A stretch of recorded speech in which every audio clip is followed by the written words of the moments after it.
Online fraud বহুত বাঢ়িছে।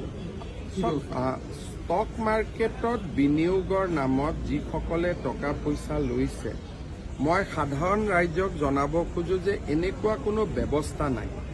আৰু নোটাৰী পাব্লিক কৰি যি বোলে আমি ইমান % সুদ দিম, এনেকুৱা এই ধৰণৰ ঘটনা একেবাৰে প্ৰবঞ্চকৰ কাম, ফাঁকিবাজি কাম। যিসকলে ধন বিনিয়োগ কৰিছে তেওঁলোকে নতুনকৈ বিনিয়োগ কৰা বন্ধ কৰিব লাগে।